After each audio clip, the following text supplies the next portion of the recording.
नीलम colony की गलियों में सुबह सुबह ही फुसफुसाहट शुरू हो गई थी। देखो, वो रही विक्रम की नई बहू। पूरा परिवार ही कितना अजीब है, सारे के सारे काले कपड़ों में, ऐसे लगते हैं मानो किसी शोक में रहते हों। शालिनी अपनी ननद तन्वी के साथ बाजार जा रही थी। उसके कानों में ये बातें चुभ रही थीं, लेकिन वो चुपचाप आगे बढ़ गई। शादी के बाद से ही उसकी जिंदगी काले रंग में रंग गई थी। ससुराल का सख्त नियम था, हर समय हर मौके पर सिर्फ काले रंग के कपड़े, बाकी सभी रंगों पर पाबंदी। शालिनी के मायके में उसकी माँ सुमन चिंतित बैठी थी। प्रकाश, हमसे बड़ी भूल हो गई। पता था कि शालिनी को काले रंग से चिढ़ है, फिर भी उसकी शादी ऐसे घर में कर दी जहां काला रंग ही कायदा है। प्रकाश ने हार भरी आवाज में कहा, क्या करते सुमन, बिना दहेज का रिश्ता था, घर वाले सभ्य थे, आर्थिक रूप से मजबूत थे। कौन जानता था कि रंग का मामला इतना बड़ा हो जाएगा। दरअसल शादी के दिन ही शालिनी को झटका लगा था जब उसके ससुराल वालों ने उसके लिए काले रंग का लहंगा भेजा। शादी में काले लहंगे और काले मेकअप में उसकी जो हालत हुई, उसे वो आज तक नहीं भूली थी। रिश्तेदारों के ताने, पड़ोसियों की हंसी, सब कुछ सहना पड़ा था। अनंत के घर में सब कुछ काला ही काला था। पर्दे, दीवारों के कपड़े, बर्तनों के कवर, यहाँ तक कि फूलदान भी काले रंग के। सबसे हैरानी की बात ये थी कि घर की मुखिया शालिनी की सास मृणालिनी इस नियम को लेकर अडिग थीं। कोई भी रंग का कपड़ा देखते ही उनका चेहरा लाल हो जाता, गुस्सा फूट पड़ता। एक दिन शालिनी ने छिपकर अपनी पुरानी नीली साड़ी पहनी और कॉलेज की सहेली से मिलने चली गई। मृणालिनी ने उसे देख लिया। उस दिन क्या हंगामा हुआ। मृणालिनी ने शालिनी के सारे रंगीन कपड़े जमा करवाए और उसकी आंखों के सामने आंगन में जला दिए। अब कभी रंग नहीं दिखना चाहिए इस घर में। मृणालिनी की आवाज में एक अजीब सी पीड़ा थी जो सिर्फ गुस्सा नहीं लग रही थी। शालिनी की जेठानी माया ने एक रहस्य की एक झलक दिखाई। देवरानी, ये सब 3 साल पहले शुरू हुआ था, जब माँ की छोटी बेटी हमारी ननद कनक की एक दुर्घटना में अचानक मौत हो गई। उसके बाद एक तांत्रिक ने उन्हें ये सब करने की सलाह दी। पर क्यों? शालिनी ने पूछा। कनक को काले रंग से बहुत प्यार था। तांत्रिक ने कहा कि अगर पूरा परिवार हमेशा काले कपड़े पहनेगा और कुछ विशेष अनुष्ठान करेगा तो कनक की आत्मा को शांति मिलेगी। माँ ने मान लिया। तब से ये नियम चला आ रहा है। शालिनी को समझ आया कि ये सिर्फ जिद नहीं, एक गहरा दर्द था जो मृणालिनी को इस हद तक ले आया था। लेकिन वो ये भी समझती थी कि कोई ढोंगी तांत्रिक उनकी भावनाओं का फायदा उठा रहा था। उसने एक योजना बनाई। अगले दिन से उसने परिवार वालों को काले रंग की भेंट देनी शुरू कर दी। नाश्ते में जली हुई काली रोटियां, बिना दूध की काली चाय, और एक दिन तो उसने खाने के लिए काले रंग की प्लेटें ही मंगवा ली। आप लोगों को काला इतना प्यार है ना, तो लीजिए, काला ही परोसा है। शालिनी का व्यवहार बदल गया था। परिवार में हलचल मच गई।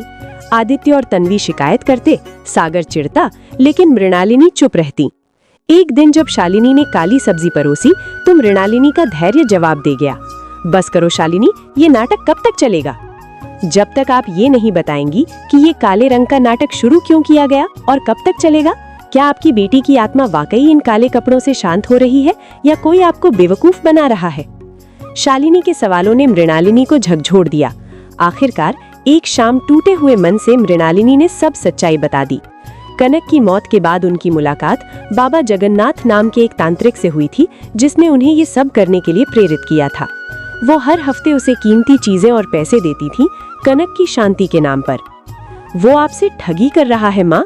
अनंत ने पहली बार इस मामले में आवाज उठाई। उस बाबा जगन्नाथ के बारे में अखबार में छपा था। वो नकली तांत्रिक है और कई बार ठगी के मामलों में जेल जा चुका है। मृणालिनी को विश्वास नहीं हुआ। शालिनी ने प्रस्ताव रखा, चलिए हम सब मिलकर उसका सामना करते हैं। अगले दिन पूरा परिवार शहर के बाहर पीपल के पेड़ के पास पहुंचा, जहां बाबा जगन्नाथ अपने एक साथी के साथ बैठा था। वो पेड़ के पीछे छिपकर उसकी बातें सुन रहे थे। आज तो बड़ी मछली फंसी है, बाबा जगन्नाथ नशे में धुत होकर बोल रहा था। एक बुढ़िया को फंसाया है जिसकी बेटी मर गई थी। उसे यकीन दिला दिया कि काले कपड़े पहनने और मुझे सोना चांदी देने से उसकी बेटी को शांति मिलेगी। हर हफ्ते कुछ न कुछ लूट रहा हूँ। उसका साथी हंसा। और बेचारे उसके घर वाले सारी उम्र काले कपड़े पहनकर भूत बने घूम रहे हैं। ये सुनते ही मृणालिनी का सारा भ्रम टूट गया। वो आग बबूला होकर बाहर आई। धोखेबाज, तूने मेरे दुख का इतना बड़ा मजाक बनाया। बाबा जगन्नाथ घबरा कर भाग खड़ा हुआ। वापस घर आकर मृणालिनी की आंखों से आंसू छलक पड़े। मैं माफी चाहती हूँ सबसे। मेरे अंधविश्वास ने न सिर्फ मेरे पैसे बर्बाद किए बल्कि पूरे परिवार की जिंदगी बेरंग कर दी। शालिनी ने धीरे से उनका हाथ थामा। माँ, गलती सबसे होती है।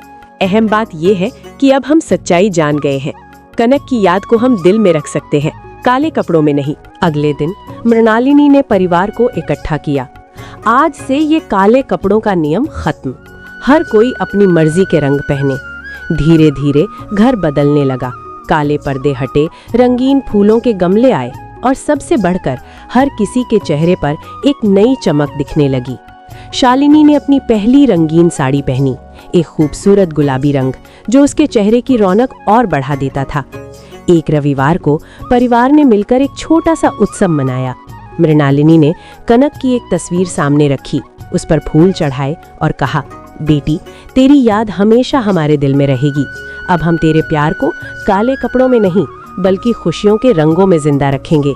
शालिनी ने देखा कि उसकी ननद तृष्णा, जो हमेशा काले लिपस्टिक लगाती थी, आज एक हल्के गुलाबी शेड में मुस्कुरा रही थी। आदित्य ने नीले रंग की शर्ट पहनी थी। सबके चेहरे पर एक अलग ही ताजगी थी। मृणालिनी ने शालिनी को गले लगाते हुए कहा, तेरे आने से न सिर्फ हमारा घर बदला बल्कि तूने हमारी आंखें खोल दी। तू सच्चे अर्थों में इस घर की लक्ष्मी है। उस दिन के बाद नीलम कॉलोनी के लोग हैरान रह गए जब उन्होंने विक्रम के घर के लोगों को रंग बिरंगे कपड़ों में देखा। अब फुसफुसाहट नहीं, मुस्कुराहटें थीं और शालिनी को एहसास हुआ कि असली रंग कपड़ों में नहीं, दिलों में होते हैं। उसने न सिर्फ अपने ससुराल को काले रंग के बंधन से मुक्त कराया बल्कि एक टूटे हुए परिवार को फिर से जोड़कर उनकी जिंदगी में खुशियों के सच्चे रंग भर दिए। शिक्षा, अंधविश्वास और ढोंगियों के चक्कर में पड़कर जीवन को बेरंग न होने दें। सच्ची श्रद्धा और यादें दिल में संजोकर रखी जाती हैं, बाहरी दिखावे में नहीं। साहस और समझदारी से हर गलत धारणा को बदला जा सकता है।